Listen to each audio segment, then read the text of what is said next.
अस्सलाम वालेकुम नाजरीन, मैं हूं आपका मेज़बान आफ्ताब शहजाद और आप देख रहे हैं शाहीन ग्रुप यूट्यूब चैनल। नाजरीन, आप हमेशा से आजकल न्यूज़ में सुन रहे होंगे गवर्नर राज लगाने की बातें की जा रही हैं। जो भी हुकूमत होती है वफाक में, अगर वफाक में उनकी हुकूमत और सूबों में उनकी हुकूमत ना हो तो वो हमेशा गवर्नर राज लगाने की बातें करती हैं। तो आज की इस वीडियो में हम बात करेंगे कि ये गवर्नर राज होता क्या है, क्यों हर हुकूमत गवर्नर राज लगाने की बातें करती है, गवर्नर राज क्यों लगाया जाता है और पंजाब में और पाकिस्तान में पहले कितनी बार जो है वो गवर्नर राज लगाया जा चुका है। आज की इस वीडियो में हम आपको तमाम इन्फॉर्मेशन से आगाह करेंगे। तो नाज़रीन, सबसे पहले तो हम बात करेंगे कि गवर्नर राज होता क्या है। गवर्नर राज ये होता है कि कोई भी किसी भी सूबे का जो गवर्नर होता है वो कोई भी सूबे में कोई बहाना लगाकर, ठोस बहाना लगाकर सूबे में गवर्नर राज नाफिज कर सकता है। इससे ये होता है कि सारी पावर्स जो होती हैं वो गवर्नर के पास आ जाती हैं। गवर्नर जो है वो सूबाई हुकूमत तहलील कर देता है, काबीना को ख़त्म कर देता है, वज़ीर आला को जो है वो घर भेज देता है और सूबे का जितना भी कंट्रोल है वो खुद अपने हाथ में ले लेता है। जैसा कि हम जानते हैं कि 18वीं तरमीम के बाद सूबे के पास बहुत ज़्यादा पावर्स आ गई हैं, बहुत ज़्यादा ताकत आ गई है। जितने भी महकमे हैं अब वो ज़्यादातर महकमों को सूबा जो है वो खुद हैंडल करता है। तो अब गवर्नर के पास वो सारे जो महकमे होते हैं, सारी जो ताकतें होती हैं, उनका मंबा जो है वो गवर्नर खुद बन जाता है। बेसिकली गवर्नर जो है वो वफाक का नुमाइंदा होता है, वज़ीर आज़म इसे तैनात करता है। वज़ीर आज़म जो है इसकी एडवाइस सदर को भेजता है और सदर जो है वो इस पर दस्तखत करके वो उसको गवर्नर को लगा देता है। गवर्नर जो है ये भी सदर पाकिस्तान की तरह एक आइनी ओहदा माना जाता है। इसका काम भी सदर की तरह ज़्यादातर दस्तखत करने होते हैं। वैसे तो इसका कोई काम नहीं होता है, लेकिन जब अगर मुल्क में गवर्नर राज लग जाए, एक सूबे में गवर्नर राज लग जाए, तो फिर जो जितनी भी ताकतें होती हैं वो सारी जो होती हैं वो गवर्नर के पास आ जाती हैं। तो इस हालत में जो गवर्नर जो है बहुत ही ज़्यादा अहमियत इख्तियार कर देता है। हम हमेशा देखते हैं वफाक में जिसकी हुकूमत हो, अगर वफाक में पीटीआई की हुकूमत थी जैसे, तो सिंध में हमेशा फवाद चौधरी कहते थे, शेख रशीद कहते थे कि हम सिंध में जो है गवर्नर राज लगा देंगे। आजकल वफाक में नून लीग की हुकूमत है तो वो हमेशा यही कह रहे होते हैं कि हम पंजाब में गवर्नर राज लगा देंगे। बलीगुर रहमान कह रहा होता है कि हम पंजाब में गवर्नर राज लगा देंगे। तो सबसे पहले तो हम ये बात करते हैं कि गवर्नर राज क्यों लगाया जा सकता है, कौन कौन सी जो ठोस वजूहात होती हैं उन पर गवर्नर राज लगाया जा सकता है। उसमें हम देखें तो अगर मुल्क में बदअमनी हो, सूबे में बहुत ज़्यादा बदअमनी फैल रही हो, उसका बहाना बनाकर सूबे में गवर्नर राज लगा सकता है। इसके साथ साथ अगर सूबाई हुकूमत जो है वो मुसलसल नाकाम हो रही हो, कोई काम ना कर पा रही हो, मिसाल के तौर पे मईशत ख़राब हो रही हो सूबे की, सूबे में अमन व अमान ना हो, तो वो उसका बहाना बनाकर भी गवर्नर राज लगा सकता है। इसी के साथ साथ अगर मिसाल के तौर पे जंग का आलम हो गया है, पड़ोसी मुल्क हम पर हमला कर देता है, कोई और मुल्क हम पर हमला कर देता है, तो उसका बहाना बनाकर भी गवर्नर जो है वो सूबे में गवर्नर रूल नाफिज कर सकता है। तो ये चंद वजूहात थी। इसके अलावा कुछ दूसरी भी वजूहात हो सकती हैं।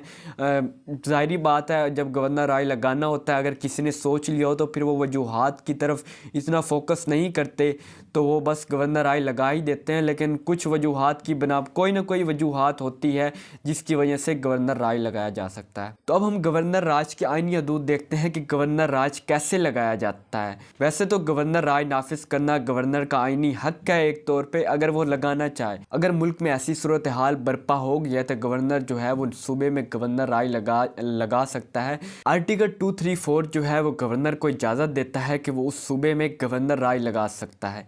इसके अलावा जो उसके दूसरे तरीके हैं, अगर जिस सूबे में गवर्नर राज लगाना हो तो उस सूबे के अगर खुद वो सूबा करारदाद मंजूर कर दे कि हम सूबे में गवर्नर राज चाहते हैं, तो उस सूरत हाल में भी गवर्नर राज लग सकता है।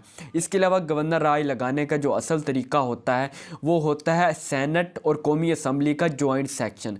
अगर उस सेशन में ये करारदाद पास हो जाती है कि सूबे में गवर्नर राज लगाया जाए तो गवर्नर राज लग सकता है। गवर्नर राज बेसिकली 2 माह के लिए लगता है, 2 माह से ज़्यादा की इजाज़त नहीं होती। 2 माह के लिए पहली बार गवर्नर राज लगेगा, उसके बाद दोबारा सेशन होगा। अगर दोबारा वो जॉइंट सेशन जो है वो अगर पास कर देती है करारदाद के सूबे में गवर्नर राज मज़ीद नाफिज होना चाहिए, अभी हालात सेटल नहीं हुए, तो दोबारा 2 माह के लिए लगाया जा सकता सकता है। मतलब 2-2 माह करके ज़्यादा से ज़्यादा 6 माह गवर्नर राज लगाया जाता है।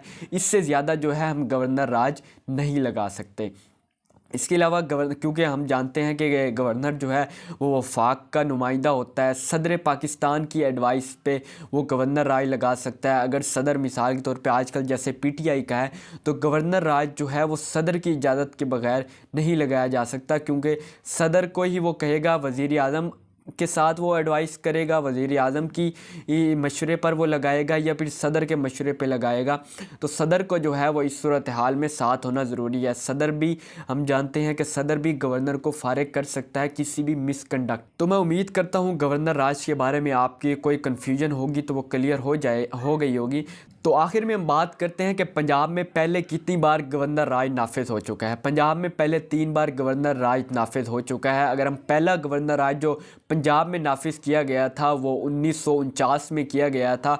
वज़ीर आला इफ्तिखार ममदूर थे उस वक्त पंजाब। वो ये दावा करते थे कि उन्हें सूबाई असम्बली का जो है एतमाद हासिल है, लेकिन वज़ीर आज़म लियाकत अली ख़ान को लगा कि उन्हें इस असम्बली का एतमाद हासिल नहीं है, तो उन्होंने गवर्नर के ज़रिए सूबे में गवर्नर राज नाफिज कर दिया। इसके साथ पंजाब में जो दूसरा गवर्नर राज लगता है वो परवेज़ मुशर्रफ के दौर में लगता है।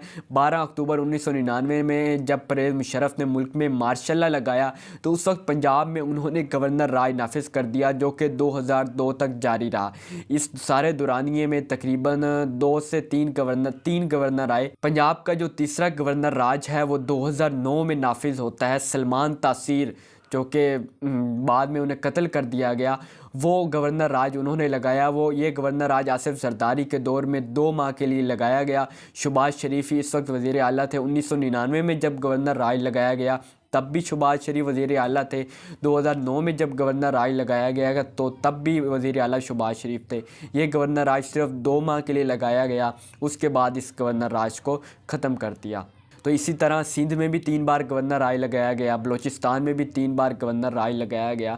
तो गवर्नर जो है वो एक आइनी होता है, बज़ाहिर उसके पास कोई ताकत नहीं होती, उसका काम सिर्फ सिग्नेचर करना है, या वो यूनिवर्सिटी का चांसलर होता है, इसके अलावा उसके पास कोई ताकत नहीं होती। लेकिन जो ही गवर्नर राज वो नाफिज कर देता है, तो जितने भी उस सूबे का सबसे बड़ा ताकतवर जो आदमी होता है फिर वो गवर्नर बन जाता है, क्योंकि कबीना नहीं होती। असम्बली को वो तहलील कर देता है, कबीना को वो तहलील कर देता है, वज़ीर आला को वो घर भेज देता है। तो फिर 1 मैन आर्मी जो है वो गवर्नर बन जाता है। उस सब चीज़ों को वो खुद ही हैंडल करता है। तो फिर वफाक का जो है ओवरऑल कंट्रोल आ जाता है सूबे पर जितनी भी हुकूमत होती है फिर वो वफाक कर रही होती है। वफाक की जो पॉलिसीज़ होती हैं वही सूबे में नाफिज होती हैं। तो नाज़रीन, मैं उम्मीद करता हूँ गवर्नर राज के रिलेटेड आपके तमाम कॉन्सेप्ट्स जो हैं वो क्लियर हो गए होंगे। अगर आपके ज़हन में कोई भी कन्फ्यूजन है तो हमसे कमेंट सेक्शन में ज़रूर पूछिएगा। इसी के साथ अपने मेज़बान आफ्ताब शहजाद को दीजिए इजाज़त। अल्लाह निगहबान।